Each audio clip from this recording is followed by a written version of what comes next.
Hay personas que por su talante, su gallardía, su empeño, su esfuerzo, su dedicación siempre dejan huella donde quiera que estén. Son esas personas imparables, esas personas que nada, nada, absolutamente nada las detiene. Hoy precisamente tenemos a una de ellas. Ella es Claudia Carrasquilla.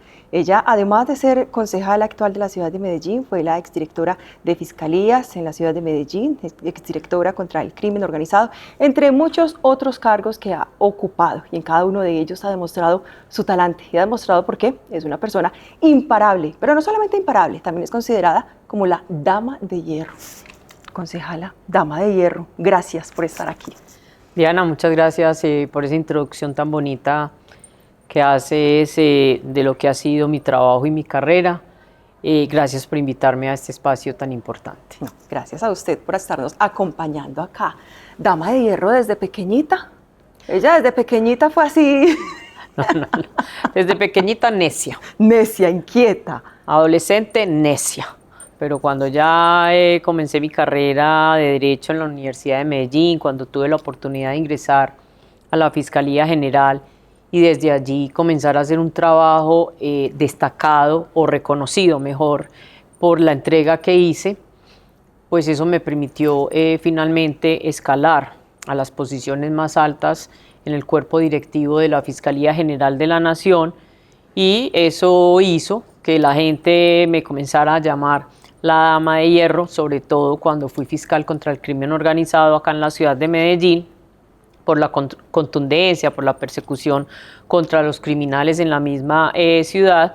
Y la historia viene de Itagüí, cuando capturamos unos integrantes de la estructura criminal de la Unión, y allí su cabecilla, que en ese entonces era alias Cobija, estaba furioso porque entre las personas que teníamos como objetivo para capturar estaba su abuela, que era una mujer ya de mucha edad, porque ella era la que al parecer recogía el dinero producto de la extorsión, y alguien le dijo que yo había dicho alguna cosa sobre ella, que le había dicho la abuelita puñalera o algo así, y ella me dijo, pues a usted le dicen la dama de hierro y nadie le dice nada, y yo le dije, pues honor que me hacen que me digan la dama de hierro, y a partir de allá, de ahí, pues en los medios de comunicación, los mismos criminales que nosotros perseguíamos en las diferentes investigaciones empezaron a llamarme la dama de hierro, y me llena de orgullo, la verdad, ese apodo.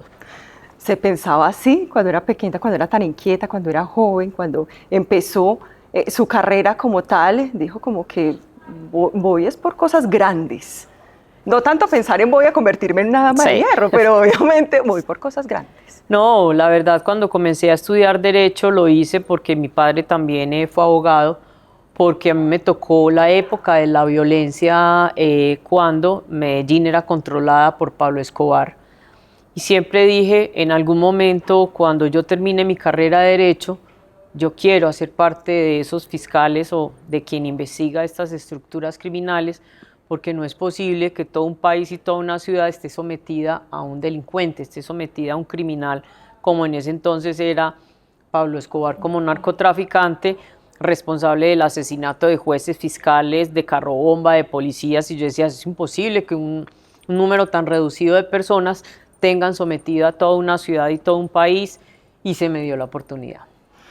Investigadora desde toda la vida, siempre, tanto en lo profesional como en lo personal, y eso ha sido uno de los aspectos que la ha llevado a estar donde está y a proyectarse como lo ha hecho. Lo que pasa es que yo siempre le pongo como pasión a lo que hago. Entonces, cuando yo entré a la fiscalía y, como te dije, logré escalar y ser fiscal seccional, fiscal local, luego fiscal seccional, luego fiscal especializada, cuando me enviaron a trabajar al municipio de Itagüí, allí conocí lo que era realmente el crimen, porque yo venía de trabajar violencia intrafamiliar, inasistencia alimentaria, hurtos de menor cuantía, y en Itagüí empecé a conocer los portes ilegales de arma de fuego, el tráfico de sustancia estupefaciente, y en ese entonces quien fungía como directora de fiscalías, que era la doctora Marta Penagos, ella decidió crearse un grupo de tareas especiales.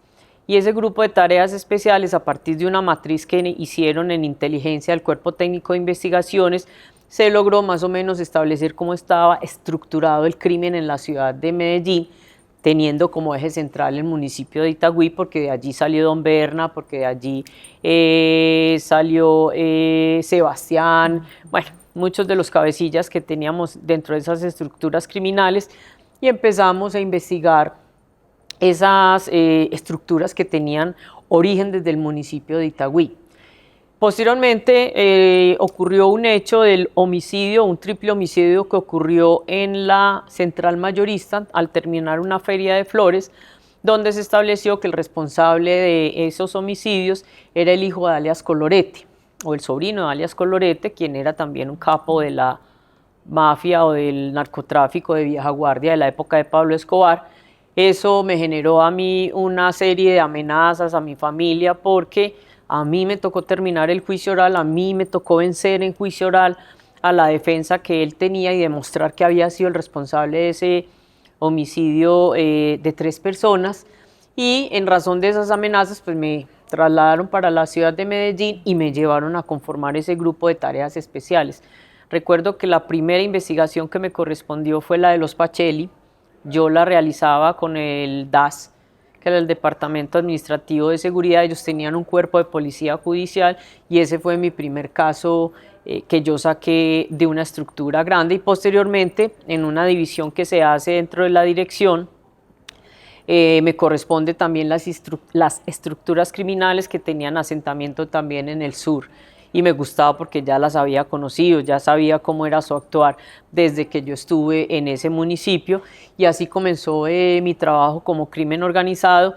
Y lo más bonito de estas investigaciones, Diana, es que uno parte de nada, porque simplemente llega la información de una fuente anónima, es decir, de alguien que sabe que existe la estructura criminal, pero que obviamente por razones de su seguridad no puede dar la cara, y nos dice: en este barrio existe una estructura criminal que se llama La Unión, por ejemplo, en el municipio de Itagüí, tiene tantos integrantes. Entonces uno a partir de ahí empieza a recopilar información, empieza a solicitar números de teléfono, empieza a pedir víctimas, empieza a ordenar vigilancia y seguimiento, y todo eso va permitiendo que uno construya más o menos en 1 año o en 2 años una investigación y determinar quiénes son sus integrantes, establecer cómo es la estructura jerárquica de esa organización criminal, y eso es lo que le permitía a uno finalmente ir a pedir las órdenes de captura al juez y capturar 20, 30 personas que hacían parte de toda esa estructura criminal.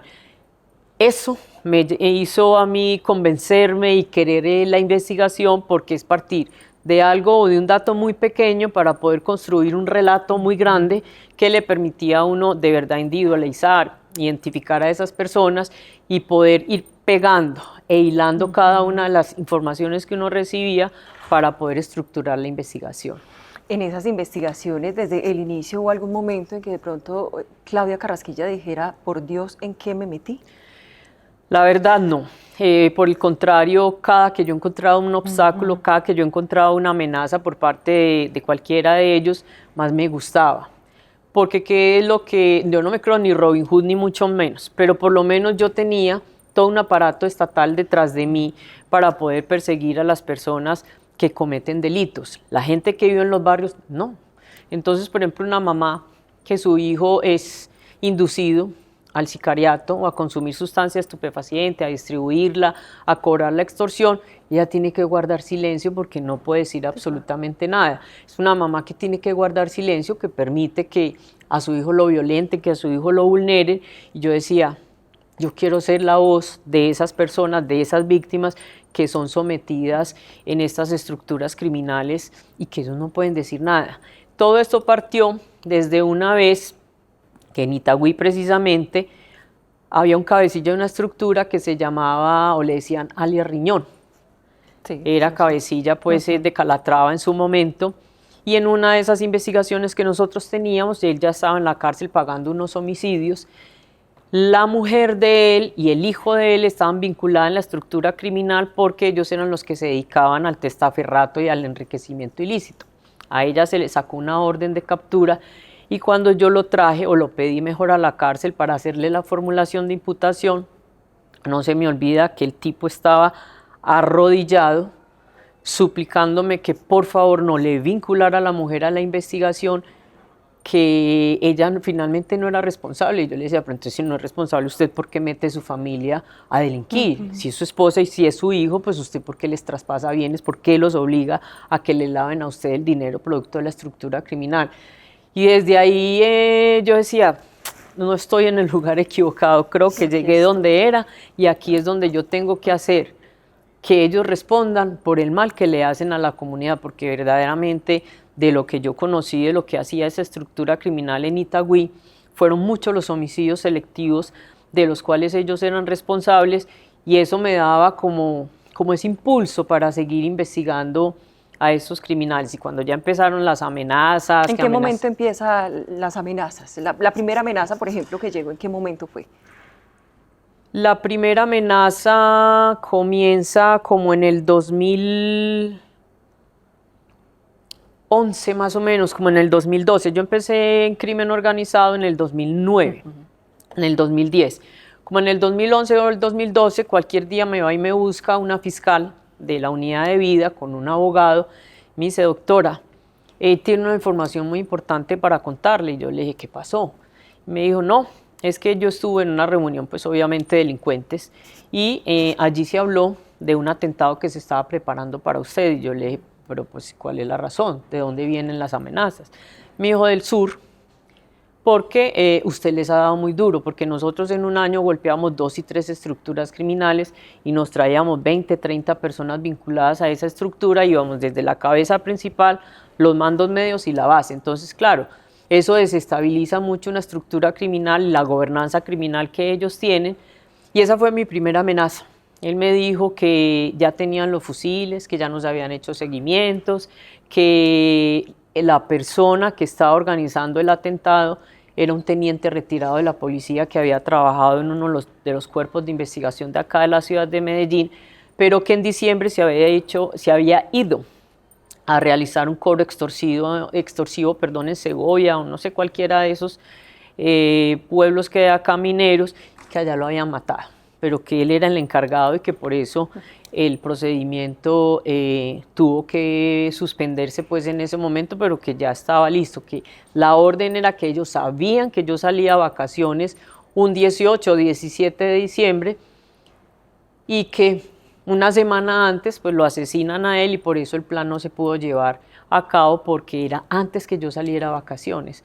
Esa fue mi primera amenaza y de ahí para adelante te puedo decir que tengo para unas 10 o 15 amenazas más que la oposición ha tratado de decir que yo me las invento para que eso me diera mis réditos, para que eso me permitiera a mí ascender al interior de la Fiscalía General de la Nación y ahora pues que hago mi proceso político, pero esa no es la realidad es que a ellos les molesta que yo esté ahí, que como yo sé quiénes son ellos, como yo sé cómo se comportan, pues que yo siga acá y ahora el tema es porque yo me opongo supuestamente a la paz urbana, porque les digo en su cara y porque les digo la verdad que el proceso de paz no tiene un marco jurídico, y que además de eso a ellos se los digo en la cara y ustedes qué van a venir a ofrecerle a la ciudad si usted no tiene nada para ofrecer. Entonces todo eso a ellos les molestaba y en la fiscalía también les molestaba porque desenmascarábamos personas y cabecillas de estructuras criminales que nadie sabía que existían, pero nosotros sí sabíamos que existían, al punto que en la época que Federico Gutiérrez era alcalde por primera vez,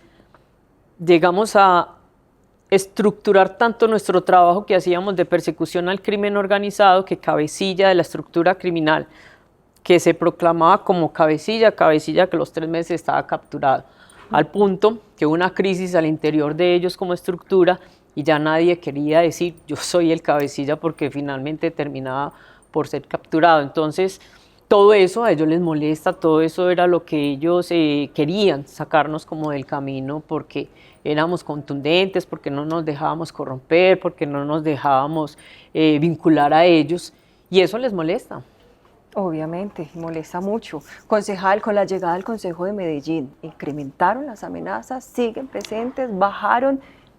Y otra, ¿en qué momento llega a hacer política? ¿En qué momento dice, voy a dejar mis investigaciones? No voy a dejar las investigaciones porque obviamente acá las continúa, pero llegar al Consejo de Medellín a hacer una campaña política, todo lo que eso implica, ¿cómo fue?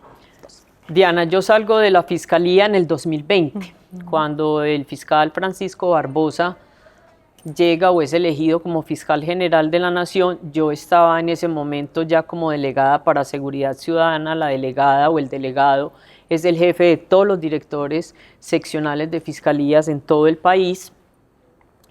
Y me dijo el fiscal saliente, me dijo, China, le van a cortar la cabeza. Y yo le dije, ¿por qué?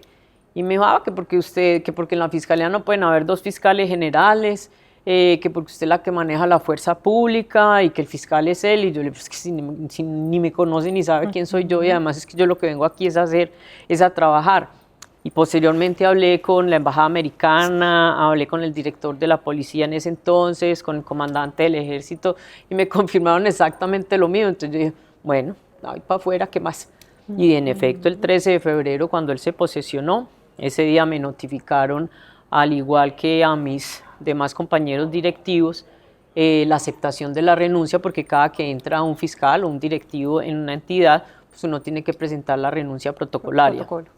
Yo de todas maneras ya estaba en retén social, estaba esperando también, tenía ya mis semanas cotizadas, lo único que me faltaba era la edad para cumplir la pensión. Estando por fuera cumplí la edad para pensionarme y actualmente soy pensionada de la fiscalía.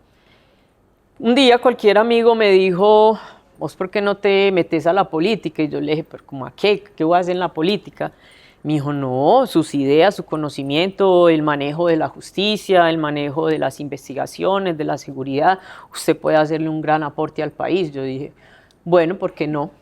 Fui, toqué varias puertas, toqué varias directores de varios partidos y mi mentor, que en ese entonces era el doctor Néstor Humberto Martínez, yo le dije, jefe, consígame el aval en Cambio Radical para estar en el Senado de la República. Y él lo primero que hizo fue soltar una carcajada como nunca.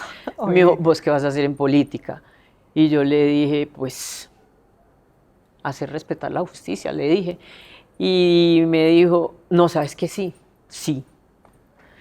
Vaya, mañana ya hablé con fulanito de tal, y fui, hablé, y me dijo, claro, inscríbase, e hice mi primer ejercicio para el Senado de la República, sin plata, sin conocimiento, sin nada. Y saqué 14.000 votos en todo el país, solamente a punta de redes, que por allí está mi comunicadora social. A punta de redes estructuramos aquí nuestro trabajo, y eso de verdad nos permitió conseguir 14.000 votos. Muy buena. Yo la molesto mucho, pero ella sabe que la quiero mucho. Y entonces, bueno, y eso nos permitió.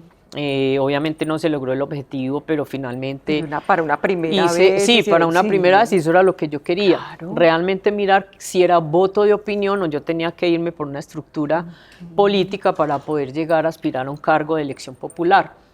Y así me quedé, estuve un tiempo trabajando como abogada externa de Ecopetrol, estuve trabajando para una firma de abogados, litigué muy poco porque la verdad no me gustaba litigar, porque entonces uno como abogado defensor tiene la libertad en sus manos de la persona a la que está representando, y es la lucha contra todo el poder del Estado, porque yo lo viví y yo decía, esto es muy desigual, yo no sirvo para esto. Y además empezaron los ataques por parte de la misma fiscalía, porque yo era abogada de ciertas personas pues, que me buscaban acá. Entonces empezaban los ataques, que porque yo revelaba la información, que porque yo que fui directora, que porque trabajaba, que porque defendía, que porque hacía el uno, que porque hacía el otro. Y bueno, finalmente pues dije yo, no sigo tampoco con este tema del litigio, además que empezó una persecución al interior de la fiscalía por parte del fiscal Barbosa y de la vicefiscal Marta Mancera. Por ejemplo, el contrato que yo tenía en Ecopetrol, me obligaron a renunciar al contrato, porque ellos fueron y le dijeron a Ecopetrol que si ellos querían que se les renovara un contrato que tenían, que se hacía con la fiscalía, tenían que pedir mi renuncia. Entonces, yo llegué a un acuerdo con ellos y me retiré de la entidad. Y bueno, me puse acá, me regresé para la ciudad de Medellín y comencé, como le digo, pues a hacer otras actividades, a trabajar con otras firmas de abogados. Luego, cuando ya empezó todo el tema de la revocatoria, entonces también estuve trabajando con otros abogados en la búsqueda de información del tema de corrupción de Daniel Quintero. Construíamos investigaciones para poderlas presentar a la fiscalía y así lo hicimos. Ya se llegó también la oportunidad de las elecciones locales, También estuvimos intentando aspirar a la alcaldía de Medellín por un movimiento que se llamaba Medellín Segura, pero una jugada de estas políticas que se hace cuando yo ya fui a inscribir la candidatura o la precandidatura mejor con las firmas que recogí, alguien se inscribió con mi mismo nombre a las 12 de la madrugada, yo tenía cita a las 2 de la tarde, entonces ya no me puedo inscribir. Ya finalizando las ventanillas para las elecciones, el expresidente Uribe me invitó a conformar su lista del consejo. Faltaba un día también para cerrar ventanilla. Yo le dije que sí, que me honraba mucho que me llamara a conformar la lista de su partido, y así fui, me inscribí, entregué toda la documentación y empezamos a hacer el ejercicio político. Como le dije, pues yo no tenía estructuras políticas, sino que lo mismo. Como vi que el resultado eran las redes, era el trabajo que se hacía a través de la comunicación, pues tenía el audiovisual también, que todavía me acompaña en este momento. Quien manejaba las redes también me ayudaba por los lados, los comunicadores, la comunicadora, y así fuimos construyendo todo un relato. Y ese relato pues permitió de igual manera que también hoy pudiésemos estar aquí en el Consejo de la Ciudad de Medellín con las denuncias que hacíamos para Daniel Quintero y una cantidad de denuncias que se hacían con temas de corrupción y en temas de país, en temas de oposición. Y eso me permitió como alcanzar pues un estatus, de tal manera que el día de las elecciones yo pasé por algunos puestos de votación y la gente me decía, C11, y yo C11. Eso me llevaba a mí a concluir que la gente me tenía en el imaginario, que la gente sabía que ese era mi número, y eso me permitió sacar aproximadamente 14.900 votos para entrar al consejo, de acuerdo al partido en el que usted esté. Mínimo usted tenía que conseguir o tener 9.000 y 10.000 votos, y eso era lo que nosotros aspirábamos, pero todo este trabajo nos permitió que la gente creyera en nosotros. Y empezamos también, bueno, el primer día que yo llegué, también tengo que decirlo, que lo primero que hice fue mirar el techo y yo dije, ¿pero yo qué hago aquí? ¿En qué momento me ocurrió esto? ¿Qué voy a hacer? Pero en la medida en que ya fueron transcurriendo los días, fui entendiendo la dinámica. Tenía mucho para hacer. El rol del concejal, que es ese contacto precisamente con las comunidades para tratar de solucionar sus problemas.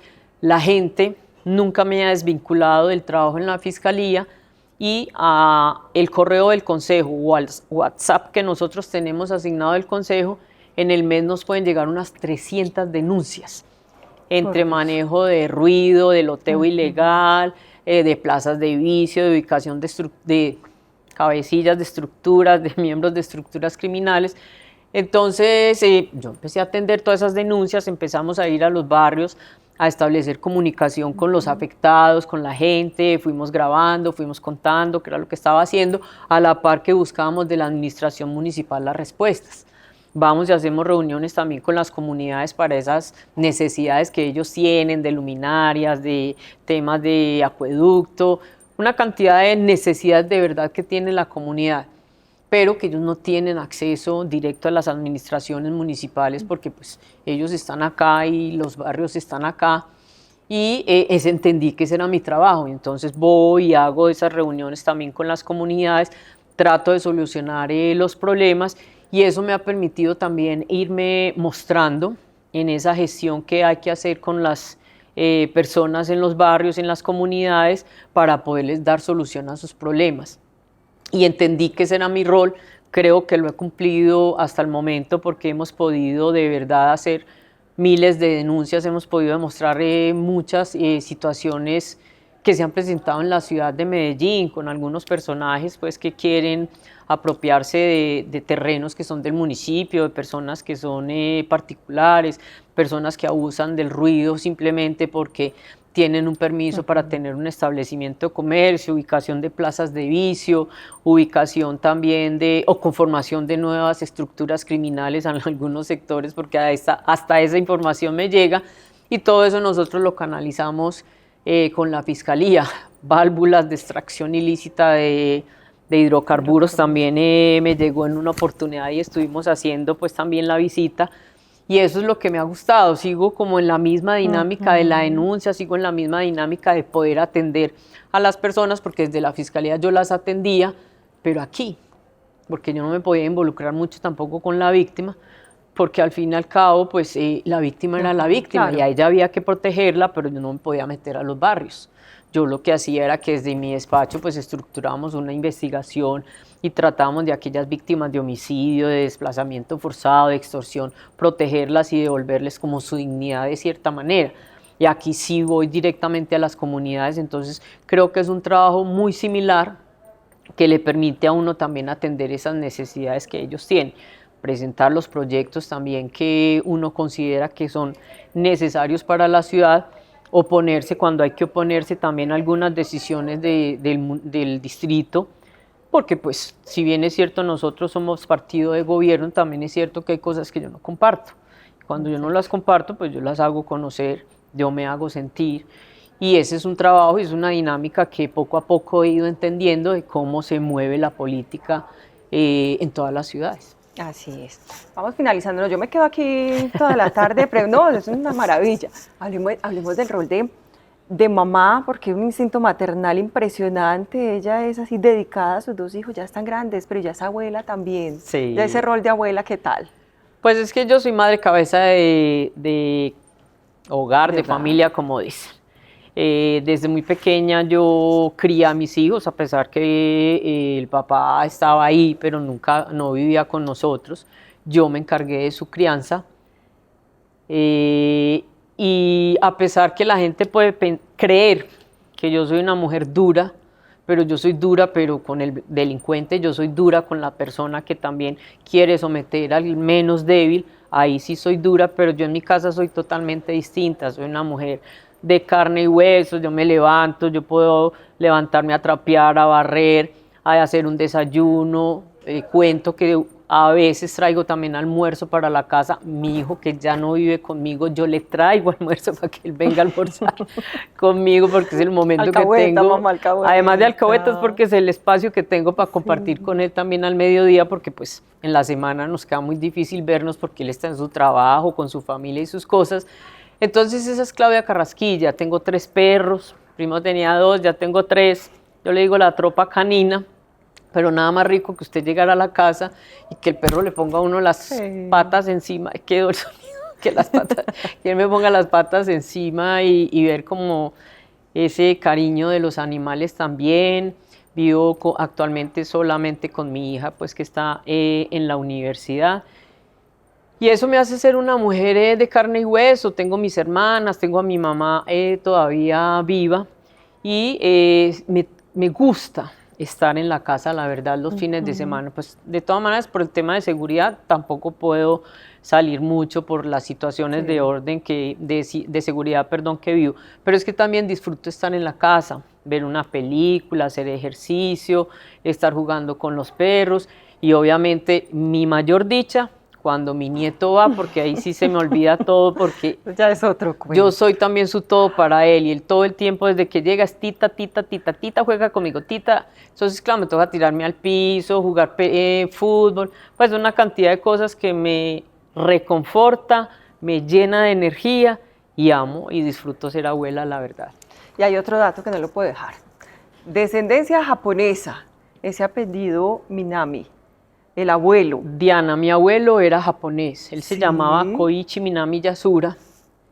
Él vino después de la Segunda Guerra Mundial, él entró por Perú, de Perú hubo alguna situación de seguridad también, llegó a Cali, en Cali se conoció con mi abuela, que tampoco era paisa, sino que mi abuela era del Huila, y se vinieron a vivir a Colombia, a Medellín, perdón, sí, a Colombia vinieron a vivir a Medellín.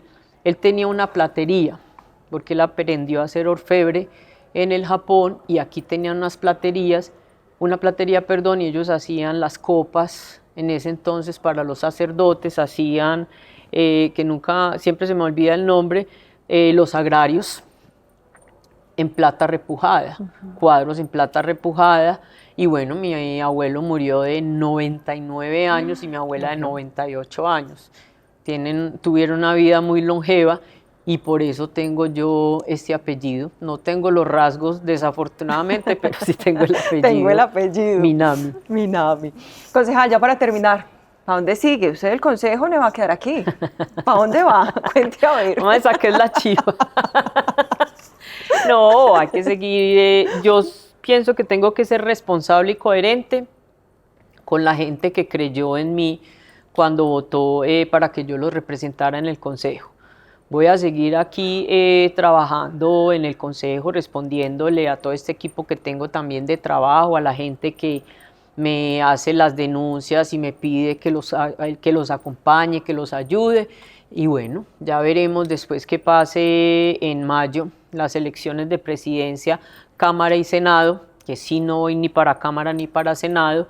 Finalmente, pues, ¿qué se dispone también en el partido? Porque anteriormente, pues, prácticamente yo me mandaba sola porque realmente no tenía un partido político al cual yo perteneciera, pero actualmente hay un jefe político, es nuestro jefe natural, que es el expresidente Uribe, y lo que él determine y el grupo directivo determine, pues ahí estaré.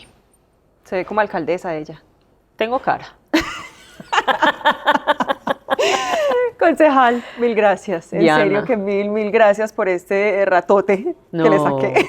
No, Diana, antes mil gracias a ti de verdad por esta entrevista tan fresca, tan rica, tan tranquila, pues que me permitió contar muchos aspectos de mi vida que quizás mucha gente no conoce y que me gusta que lo sepan.